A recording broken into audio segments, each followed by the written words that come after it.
네, 강프로입니다. HLB 봅니다. HLB 오늘 1.6% 상승해서 끝났고요. 뭐 이렇게 그림으로만 보면은 차트의 움직임으로만 보면 고가가 낮아지고 있습니다. 약간 불안할 수 있는 그런 구간이에요. 그리고 오늘 HLB가 시장이 급등했는데도 불구하고 그렇게 큰 폭의 상승을 보이지 못했다는 점, 그리고 전체적으로 바이오 종목군들의 움직임을 보면 반도체만큼의 강세를 보이지 못했다는 점은 주목할 만합니다. 그런데 제가 이야기를 드리고자 하는 내용은 왜 HLB를 포함해서 반도체 종목군들이 오늘 시장이 상승하는데 그렇게 강하게 동참하지 못했는가, 이 부분에 대해서 먼저 이야기를 드릴 거고요. 그리고 무엇보다 지금 뭐 주말이나 이렇게 연휴 기간에 뭐 조건부 승인이나 그런 부분에 대한 찌라시가 돌았어요. 근데 그런 부분이 정말 쓰잘데기 없는 내용이다라는 걸 제가 다시 한번 이야기를 드리겠습니다. 어저께도 제가 HLB 관련된 영상을 주말이지만 남겼어요. 근데 그런 부분에 대한 내용을 어느 정도까지 이해를 하셨는지는 모르겠습니다. 근데 오늘 제가 더 강조해서 이야기를 드리도록 하고요. 그리고 무엇보다 HLB가 지금 노리는 건, 그쵸, 진양권 회장과 HLB가 지금 노리고 있는 건 9월 6일 날인가 아마 그럴 겁니다. 이쪽에 맞춰서 지금 모든 그 스케줄이 맞춰서 돌아가고 있다고 보시면 되는데, 그러려면 그쵸, 9월 6일 날 판매를 한다는 실제 발표를 했고요. 그리고 이런 부분이 맞춰지려면 애초에 그냥 5월 16일 날 발표되는 FDA의 그 결과가 잘 나와야 돼요. 그런데 오피셜한 내용을 먼저 발표했다는 건 뭡니까? 그냥 결정이 됐다는 겁니다. 근데 그거를 우리가 진양권 회장이 얘기했으니까 믿읍시다, 그런 이야기 드리는 게 아니에요. 그런 이야기 드리는 게 아니라 주가가 먼저 올라간 것을 가지고 믿음을 가지셔야 돼요. 이게 뭐 주가가 올라가면 다 믿어야 되는 그런 게 아니라, 주가가 일반적인 잡주가 아니잖아요. 그쵸? HLB 지금 시가총액이 13조입니다. 13조짜리 기업을 만들려면 어마어마한 자금이 들어와야 됩니다. 그쵸? 자, 뭐 10조대의 기업을 보면 약간 요즘에는 올라가기는 했지만, 네이버 같은 경우에 보면 네이버 30조 넘네요. 네이버 30조가 넘고 10조대 기업이 뭐가 있나 한번 보면 SK 이노베이션, 그쵸? SK 이노베이션 이거 한번 보시죠. SK 이노베이션이 시가총액이 10조입니다. 10조. 그쵸? SK 이노베이션이 어떤 기업입니까? SK 이노베이션에 입사를 하는 뭐 내 자녀나 이런 사람들이 있다면 이게 원래 SK 정유 아닙니까? 그쵸? 뭐 집안의 경사죠. 그쵸? 그런 기업이 10조입니다. 근데 HLB가 지금 시가총액이 SK 이노베이션보다 시가총액이 더 높아요. 3조 6천억이나. 그러면 올해 들어서 HLB의 상승폭이 10조가 나왔다는 거죠. 그러니까 10조의 자금이 들어온 거예요. 그러면 우리가 뭘 봐야 돼요?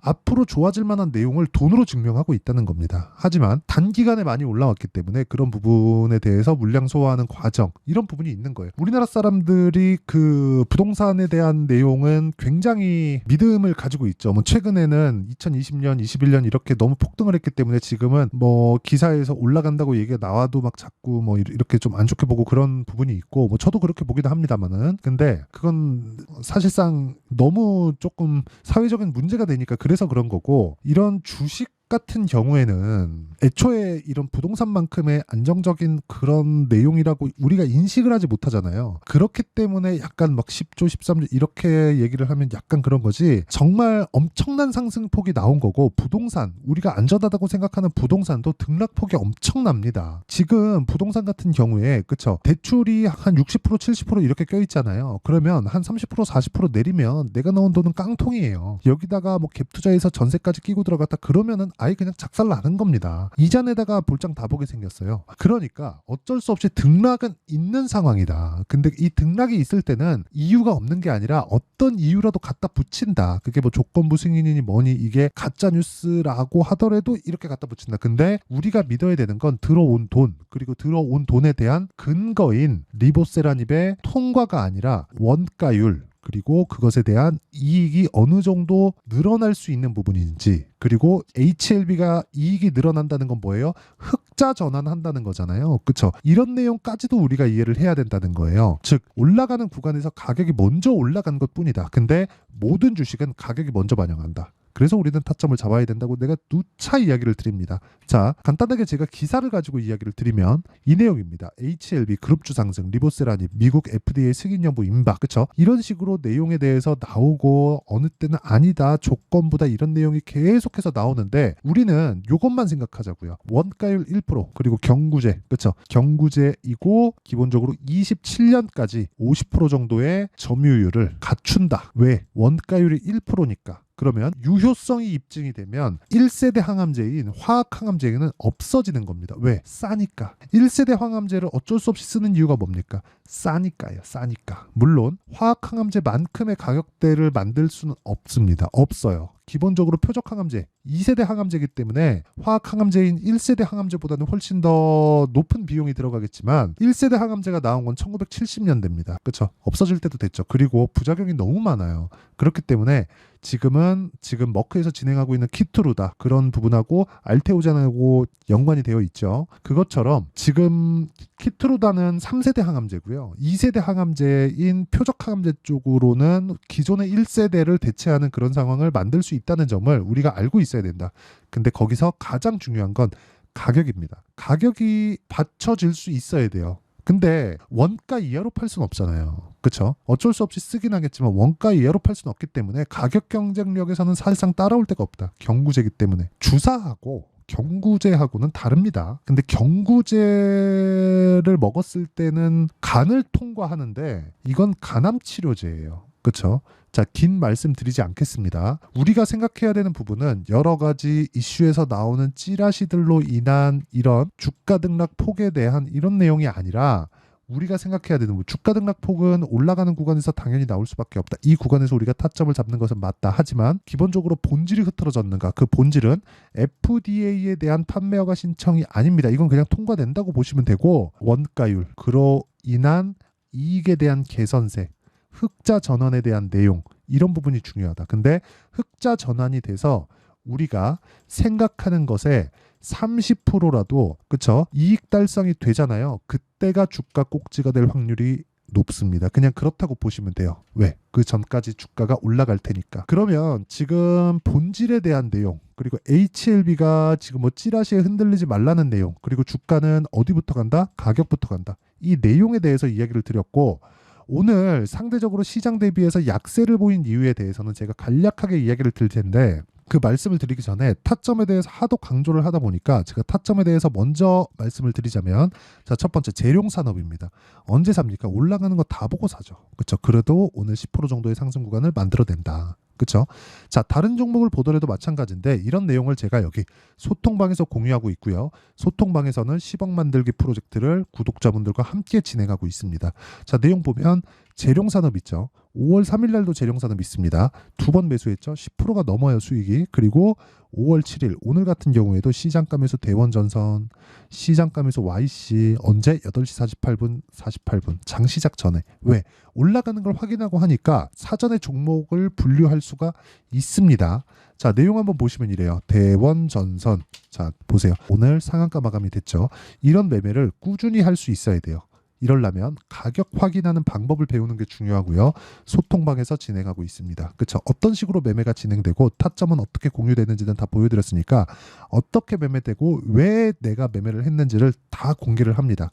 이 다 채널 성장을 위해서 하는 거니까 구독과 좋아요 눌러주시고 상단에 있는 전화번호로 구독 또는 10억이라고 문자 보내주시면 제가 소통방 입장 링크를 순차적으로 공유를 해드리도록 하겠습니다. 그러면 이런 식으로 우리가 가격대를 잡는 이유 그리고 HLB를 보는 이유 올라갔기 때문에 그렇다는 거죠. 그러면 여기서 발생하는 다중고점 즉 쌍봉을 만들 것 같은 이런 움직임에 대해서는 우리가 어떻게 봐야 돼요? 본질을 훼손할 수 있겠는가? 그렇죠? 그 본질이 훼손되겠는가? 이걸 보라는 겁니다. 그러려면 주가는 여기에 머물러 있지 못하겠죠. 본질이 훼손된다면 야 리보세라님이 지나봤더니 아니던데 이거 효용도 없다던데 가격도 엄청 비싸 이러면 안 되겠지만 그런 부분이 나올 수가 없습니다. 만약에 조건부 허가 신청에 대한 부분이 있다면 이런 부분을 해결하는 과정에서 매수 기회가 생기는 겁니다. 이게 진짜다, 맞다, 아니다에 대한 내용은 사실상 따질 필요가 없고 기본적으로 마케팅에 대한 부분도 5월 16일 이후에 다 포커스가 맞춰져 있고 9월 3일인가 9월 6일부터는 실제 시판에 들어갑니다. 그러면 실적 전환기만 우리가 보면 되는데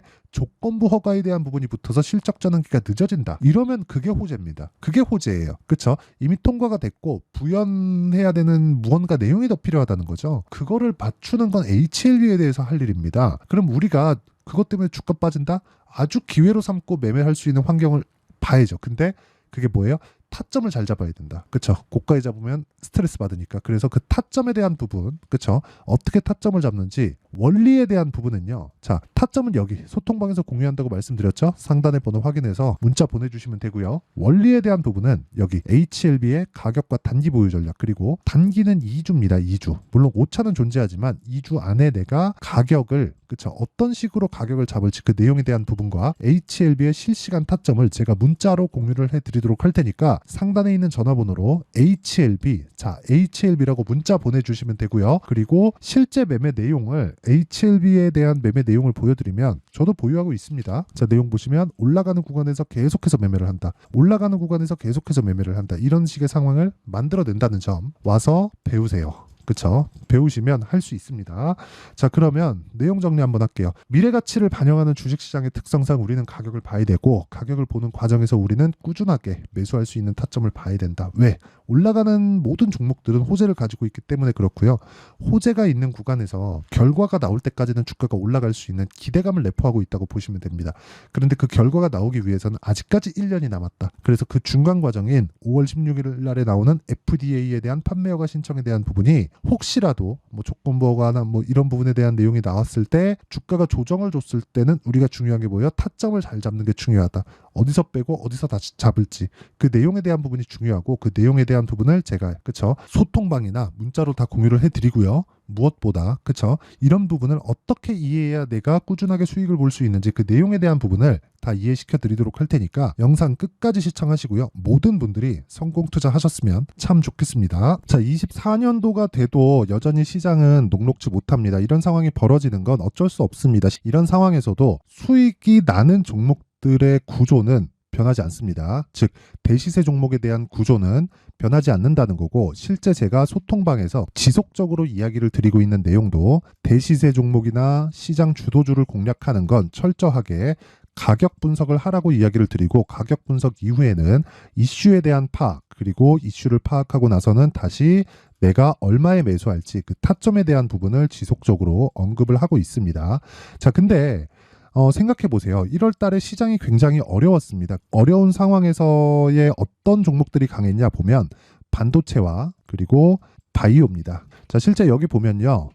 HLB에 제가 실제 매매한 내용을 띄워놓고 보여드리고 있는데, 1월 22일부터 매매를 시작해서 4일 동안 31%의 수익 마감이 됐고요. 그리고 여전히 신고가 종목입니다. 자, 그리고 그 다음 어보브 반도체, 이름을 보시다시피 반도체 종목이죠. 그리고 AI 반도체는 지속적으로 강세를 보이고 있습니다. 이 종목도 신고가를 먼저 달성한 이후에 제가 21%의 단기간에 21%의 큰 수익을 내고 마감이 됐습니다. 다시 재공략을 준비하고 있고, 이런 부분은 소통방에서 다 공유를 해드립니다. 자, 그리고 그 다음 코세스. 자, 코세스 같은 종목도 당연히, 그쵸, 신고가 종목이고요. 그리고 반도체 종목입니다. 이 종목도 영업일 기준에서 이틀 동안 대략 한 15%의 수익 마감이 됐습니다. 내용을 한번 보시면 어떻습니까? HLB를 포함해서 뭐 30%, 20%, 뭐 15% 이런 식의 수익이 지속적으로 발생하고 있는데, 이 세 종목 모두 다 신고가 종목이고 1월 달에 시장이 약세를 보이고 있는 구간에서도 강했었던 그런 종목입니다. 특징점이 하나 있는데, 그 이슈에 앞서서 가격이 먼저 반영했다는 거죠. 자, 근데 그게 기업 밸류업 프로그램이라고 하죠. 그 종목들도 마찬가지입니다. 오늘은 그 부분에 대해서 이야기를 드릴 텐데, 그렇게 제가 가격을 먼저 보고 이슈에 대해서 파악하는 이유는 결과적으로는 큰 시세를 먹기 위한 사전 준비 작업입니다. 실제로 큰 시세를 먹기 위해서 사전 준비 작업을 했을 때 여기 레인보우 로보틱스 127%, 그리고 ISC 98%, 그리고 한미반도체 97%의 큰 수익을 내는 상황을 만들 수 있습니다. 어떤 식으로 소통방에서 진행됐는지, 그쵸, 그 상황을 제가 이야기를 드린 건데, 이런 상황도요, 당연히 신고가를 공략했을 때 가능한 겁니다. 자, 그러면 이번에도 마찬가지입니다. 그쵸, 정부 주도의 코리아 디스카운트 해소 방안이 2월 달에 발표를 하고요. 그리고 2월 달에 발표된 내용을 토대로 주가가 움직이는 게 아니라 이미 움직인 내용이 있죠. 실제 이 내용은 크게 중요한 게 아니라는 겁니다. 실제 움직인 내용을 보면, 자, 기아차입니다. 실제로 12월 달에 신고가를 만들어 놓고 정부에서 입김을 불어 넣으니까 순식간에 기아차를 포함해서 현대차 같은 거대 기업들의 주가가 2주도 채 되지 않아서 40% 정도의 큰 시세를 냅니다. 자, 그러면 우리는 어떤 종목을 봐야 될까요? 이슈를 파악해야 되는 것도 맞지만 철저하게 가격에 맞춰서 매매를 해야 되는 게 당연히 중요합니다. 정부가 주도하는 정책 방향이 있겠죠. 그 방향에 맞춰서 우리가 종목을 찾을 필요가 있다. 자, 그러면 답이 나왔습니다. 정부가 주도하는 방향에 맞춰서 제2의 기아차를 찾는 게 지금은 중요하다. 근데 정부 정책의 방향에 맞게 가자. 그랬을 때 앞서서 제가 보여드렸었던 내용인 여기 레인보우 로보틱스 127% 그리고 ISC 98% 그리고 한미반도체 97%와 같은 수익을 낼 수 있습니다. 물론 시간에 대한 부분은 최소 2주의 시간이 필요하고요. 그리고 최장 3개월 안에 끝내야 됩니다. 자, 기아차의 시세를 보셨던 것과 같이 2월 달에 정부 정책의 방향이 결정되고요. 바로 3월 달이면 시행입니다. 자, 그러면 우리는 거기에 맞춰서 당연히 종목을 찾아야 되고 제가 제2의 기아차를 찾아놨습니다. 제가 아까 전에 소통방에서 이야기를 드렸었던 내용 다 공개를 해드렸는데 그 내용처럼 종목만 받고 싶다 하시는 분들은요. 상단에 있는 제 전화번호로 대시세, 자, 대시세라고 문자를 보내주시면 정부 정책의 방향에 맞는 종목을 모든 분들에게 무료로 공개를 해드리도록 하겠습니다. 자, 제가 원하는 건 채널 성장이 목적입니다. 자, 그래서 구독과 좋아요 꼭 좀 부탁드리고요. 모든 분들이 정부 정책에 맞는 방향으로 매매를 이어가서 큰 수익 보셨으면 좋겠습니다.